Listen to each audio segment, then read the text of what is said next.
কালি ঘোষণা কৰা অসম চৰকাৰৰ অন্তিমখন বাজেটত চাহ শ্ৰমিকৰ বাবে ৫,০০০ টকা এককালীন সাহায্য প্ৰদান সন্দৰ্ভত এতিয়া চাহ অধ্যুষিত অঞ্চলসমূহত সৃষ্টি হৈছে মিশ্ৰিত প্ৰতিক্ৰিয়াৰ। এককালীন সাহায্যক লৈ শ্ৰমিকসকল উৎফুল্লিত হৈছে যদিও তাৰ সমান্তৰালকৈ চাহ শ্ৰমিকৰ প্ৰকৃত সমস্যা যেনে মজুৰি বৃদ্ধি, ভূমি পাট্টা তথা ৰেচন বৃদ্ধি আদিবোৰ সমস্যা সমাধানৰ বাবে আহ্বান জনাইছে। এককালীন সাহায্যতকৈ স্থায়ী সমস্যা সমাধান কৰিলেহে জনগোষ্ঠীটোৰ উত্তৰণ হ'ব বুলি মন্তব্য কৰিছে এইসকল শ্ৰমিকে। ইপিনে বিশ্ব দৰবাৰত ঝুমুৰ নৃত্য প্ৰতিষ্ঠা কৰিবলৈ চৰকাৰে লোৱা পদক্ষেপক আদৰণি জনাইছে যদিও প্ৰকৃত সমস্যাবোৰ সমাধানৰ ক্ষেত্ৰত চৰকাৰখনে অন্তিমখন বাজেটত গুৰুত্ব নিদি কেৱল শ্ৰমিকৰ বাবে এককালীন সাহায্য প্ৰদান কৰাটো ৰাজনৈতিক ষড়যন্ত্ৰ তথা নিৰ্বাচনী টোপ বুলিহে অভিহিত কৰিছে আটছাৰ বিষয়ববীয়াই।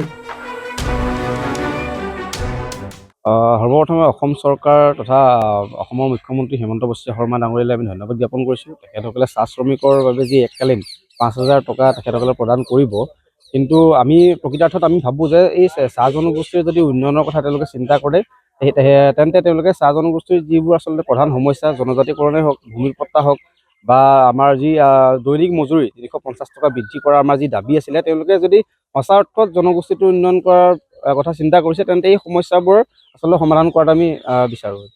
যি ঝুমুৰটো পাতিলে সেইটোতো বিশ্ব দৰবাৰলৈ নিছে তোমালোকৰ লোকনৃত্য।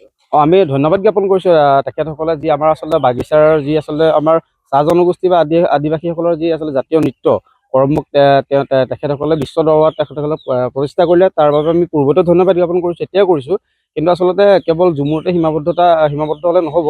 তেখেতসকলে আচলতে সঁচা অৰ্থত যদি তেওঁলোকে উন্নয়নটো বিচাৰে তেন্তে চাহ জনজাতি বা আদিবাসীসকলৰ যি প্ৰধান সমস্যা, জনজাতিকৰণ, মাটিৰ পট্টা, তেখেতসকলে এইবোৰ আচলতে সমস্যাবোৰ সমাধান হোৱাটো আমি বিচাৰোঁ। আচ্ছা, কেনেকুৱা এই বাজেটখনৰ আচ্ছা সন্তোষ? আমি আচ্ছাই সন্তোষ বুলি আমি ক'ব নিবিচাৰোঁ, কাৰণ আমি যিহেতু পূৰ্বৰে পৰা আমি কেইবাবাৰো দাবী জনাইছোঁ। আচলতে নিৰ্বাচনৰ পূৰ্বে তেখেতসকলে ৫,০০০ টকা যি সাহায্য তেওঁলোকে আগবঢ়াইছে, ইয়াৰ পূৰ্বেতো যেতিয়া সন্মানীয় সৰ্বানন্দ সোণোৱাল ডাঙৰীয়া মুখ্যমন্ত্ৰী যেতিয়া আছিলে, তেখেতসকলে তেতিয়াও এইটো ৫,০০০ টকাকৈ তেওঁলোকে এনেকৈ এককালীন সাহায্য তেওঁলোকে দিছিলে। কিন্তু তেওঁলোকে নিৰ্বাচনৰ পূৰ্বে যে এই আচলতে এনেধৰণৰ সাহায্যবোৰ তেওঁলোকে প্ৰদান কৰে, তাতকৈ মই ভাবোঁ যে আমাৰ যিবোৰ আচলতে প্ৰধান সমস্যা এইবোৰ দূৰ কৰিব লাগে। নিৰ্বাচনী টোপ বুলি ভাবে?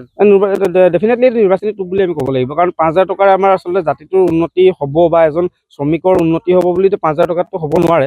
তেন্তে যদি সঁচা অৰ্থত তেওঁলোকে যদি উন্নতি বিচাৰে তেন্তে আমাৰ সমস্যাবোৰ সমাধান কৰক।